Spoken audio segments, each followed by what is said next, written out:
नमस्कार। आज हम एक ऐसे सफर पर चलेंगे जो समाज की बनाई मर्दानगी की जो छवि है उसके पीछे जाता है। हमारे हाथ जो स्रोत लगे हैं वो एक नक्शे की तरह हैं। मतलब जो उन अनकहे दबावों को दिखाते हैं, छिपे हुए बोझ और वो खामोश संघर्ष जिनसे लड़के अक्सर गुजरते हैं। तो चलिए आज इस मुखौटे के पीछे की दुनिया को समझने की कोशिश करते हैं। और ये समझना इसलिए भी ज़रूरी है क्योंकि ये मुखौटा इतना इतना आम हो गया है कि हम अक्सर भूल जाते हैं कि इसके पीछे एक इंसान है। इन स्रोतों की सबसे खास बात मुझे लगता है यही है कि ये हमें उस इंसान की अनसुनी कहानी सुनाते हैं। बिल्कुल। और कहानी की शुरुआत ही एक एक बहुत चौंकाने वाली बात से होती है। इसमें एक तुलना की गई है कि लड़के को इंसान नहीं बल्कि एक मशीन समझा जाता है जिसे सिर्फ सहना है। जब मैंने ये पढ़ा तो सच कहूं ये बात मुझे बहुत चुभी। क्या इसका मतलब यह है कि समाज अनजाने में ही उनसे उनकी इंसानियत छीन रहा है? एक तरह से हाँ, ये जो मशीन वाली बात है ना, ये असल में उस प्रक्रिया का नतीजा है जो बचपन से शुरू होती है, जिसे हम परवरिश कहते हैं। वो लड़कों के मामले में अक्सर एक तरह की, क्या कहते हैं, इमोशनल ट्रेनिंग बन जाती है। Emotional training. हाँ, उन्हें सिखाया जाता है कि भावनाएं, खासकर दुख, डर या कंफ्यूजन वाली जो भावनाएं हैं, वो कमजोरी की निशानी है। लड़के रोते नहीं है, ये सिर्फ एक कहावत नहीं रह जाती, ये एक नियम बन जाता है। और जब आप किसी इंसान से उसकी भावनाएं व्यक्त करने का हक छीन लेते हैं, तो वो मशीन जैसा ही तो हो जाता है। सही बात है। जिसे सिर्फ काम करना है, सहना है, पर महसूस नहीं करना। लेकिन इसकी असल कीमत क्या चुकानी पड़ती है? मतलब ठीक है, वो अपनी भावनाएं नहीं दिखाते, मजबूत दिखते हैं, लेकिन लंबे समय में इसका असर क्या होता है? असल में यहाँ पर बात बहुत दिलचस्प हो जाती है। इस भावनात्मक दमन का एक नतीजा ये भी है, जो स्रोत की बातों से झलकता है, कि ये लड़कों को अपने रिश्तों में एक गहरी भावनात्मक साझेदारी बनाने से रोकता है। अच्छा। वो प्रोवाइडर या प्रोटेक्टर तो आसानी से बन जाते हैं, परिवार की जिम्मेदारियां भी उठा लेते हैं, लेकिन एक सच्चा पार्टनर बनने में संघर्ष करते हैं। क्यों? ऐसा क्यों? क्योंकि साझेदारी के लिए तो भावनाओं को साझा करना जरूरी है, एक दूसरे की कमजोरियों को समझना जरूरी है, और उन्हें तो बचपन से ही अपनी कमजोरियां छिपाना सिखाया गया है। वाह, ये तो एक विरोधाभास है। बिल्कुल। यानी समाज उन्हें जो गुण मजबूत बनने के लिए सिखाता है, वही गुण उनके रिश्तों को अंदर से कमजोर कर देते हैं। तो ये बोझ सिर्फ अंदरूनी नहीं रहता होगा, मतलब ये बाहरी उम्मीदों की शक्ल में भी कंधों पर आ जाता होगा। बिल्कुल, ये बोझ सिर्फ भावनाओं को दबाने तक सीमित नहीं है, ये उनके हर काम, हर फैसले पर हावी रहता है। और यहीं से हम उस दूसरे दबाव पर आते हैं जिसका जिक्र इन स्रोतों में बहुत गहराई से किया गया है, हर हाल में सफल होने का दबाव। घर की जिम्मेदारियां, परिवार की उम्मीदें और भविष्य की चिंता, ये सब बहुत कम उम्र में उनके कंधों पर डाल दिया जाता है। और इसमें सिर्फ मतलब पैसा कमाना या नौकरी पाना ही शामिल नहीं है ना? नहीं, बिल्कुल नहीं। बात उससे कहीं ज्यादा गहरी है। इसमें कहा गया है कि सफलता को ही उनकी पहचान मान लिया जाता है। ये बहुत भारी शब्द है, पहचान। सही पकड़ा आपने। ये सिर्फ सफलता का दबाव नहीं, ये पहचान का संकट पैदा करने वाला दबाव है। मनोविज्ञान में इसे कंडीशनल सेल्फ वर्थ कहते हैं। Conditional self worth? हाँ, यानी खुद का मूल्य शर्तों पर आधारित होना। स्रोत यही बता रहा है कि लड़कों का जो आत्मसम्मान है, उनकी वर्थ, वो अक्सर उनकी सफलता से जोड़ दी जाती है। मतलब अगर वे सफल हैं तो वे मूल्यवान हैं, अगर नहीं तो नहीं। एग्जैक्टली। और ये एक बहुत ही अस्थिर बुनियाद है जिस पर अपनी पहचान बनाना खतरनाक है। ये बात तो समझ आती है, लेकिन क्या ये दबाव हमेशा नकारात्मक ही होता है? क्या ये कुछ लड़कों को बेहतर करने के लिए प्रेरित नहीं करता? समाज में आगे बढ़ने के लिए थोड़ा दबाव तो जरूरी होता ही है। सवाल बहुत अच्छा है, और यहाँ एक बारीक सा फर्क समझने की जरूरत है।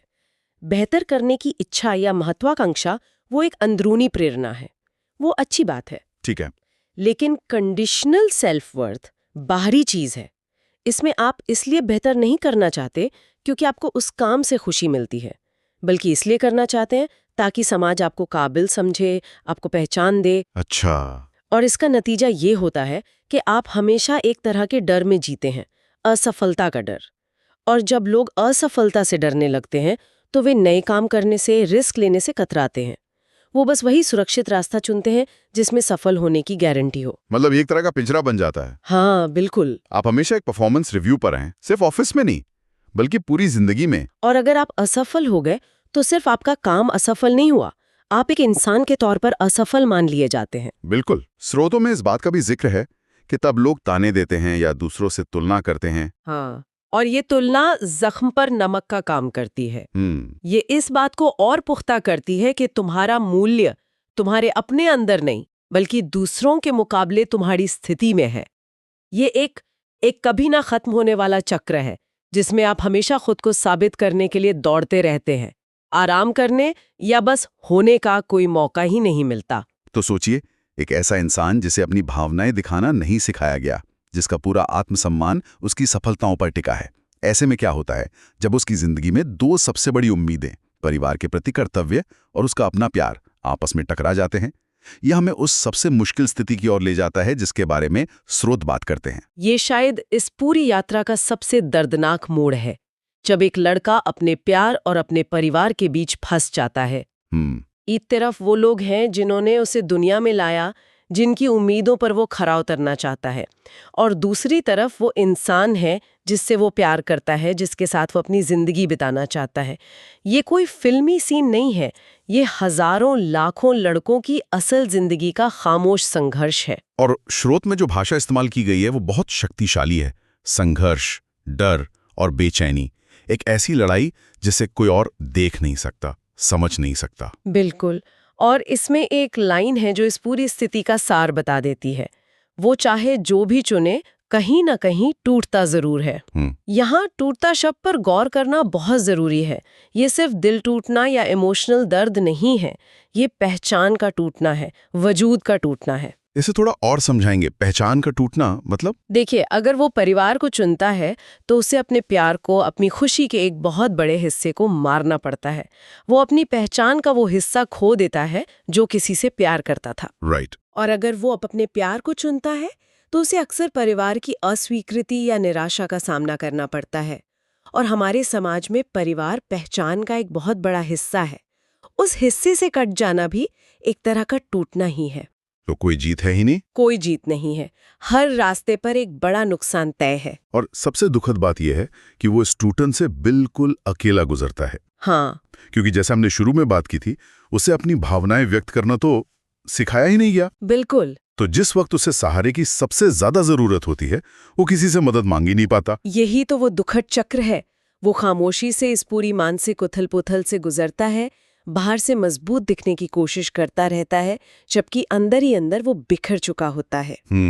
ये अलगाव, ये अकेलापन किसी भी बाहरी असफलता से कहीं ज्यादा तकलीफदेह होता है। तो इस पूरी बातचीत को अगर हम समेटें तो क्या तस्वीर उभरती है? ये साफ है कि लड़का होना सिर्फ मजबूत दिखने या जिम्मेदारियां उठाने के बारे में नहीं है। नहीं। ये मुखौटे के पीछे की एक बहुत ही जटिल और अक्सर दर्द भरी यात्रा है। सही कहा आपने। ये यात्रा हमें उस धारणा पर सवाल उठाने के लिए मजबूर करती है जो मानती है कि लड़कों को कोई परेशानी नहीं होती, कि उनकी जिंदगी आसान है। ये स्रोत एक आईना दिखाते हैं जो समाज की बनाई मर्दानगी की छवि के पीछे छिपे संघर्ष, दबाव और गहरे अकेलेपन को उजागर करता है। और ये हमें ये भी बताता है कि जिस मजबूती की हम लड़कों से उम्मीद करते हैं और जिसकी तारीफ भी करते हैं, वो अक्सर एक भारी कीमत पर आती है। ये एक ऐसा मुखौटा है जिसके पीछे बहुत सारी अनकही कहानियां और अनसुनी भावनाएं छिपी होती हैं। अंत में ये सारी बातचीत सामाजिक धारणा और एक लड़के द्वारा अनुभव की जाने वाली वास्तविकता के बीच की खाई को दिखाती है। ये हमें सिखाती है कि हर किसी का अपना संघर्ष होता है, भले ही वो बाहर से दिखाई ना दे। ये हमें याद दिलाता है कि सहानुभूति और समझ किसी एक लिंग तक सीमित नहीं होनी चाहिए। हमें सतह के नीचे देखने और उस अदृश्य बोझ को पहचानने की जरूरत है जिसे बहुत से लोग चुपचाप हर रोज उठाते हैं। वाकई आज हमने मर्दानगी के मुखौटे के पीछे झांकने की कोशिश की, और वहां जो दिखा वो ताकत से ज्यादा टूटन, आत्मविश्वास से ज्यादा डर और मजबूती से ज्यादा एक गहरे अकेलेपन की कहानी कहता है। इन स्रोतों में एक खामोश संघर्ष का जिक्र बार बार आया है। ये एक जरूरी सवाल खड़ा करता है। अगर ये दबाव और ये दर्द इतना आम है तो हमारे समाज में, हमारे परिवारों में, हमारी दोस्ती में इन विषयों पर खुलकर बातचीत को कौन सी चीज रोकती है? वो चुप्पी की दीवार किस चीज से बनी है?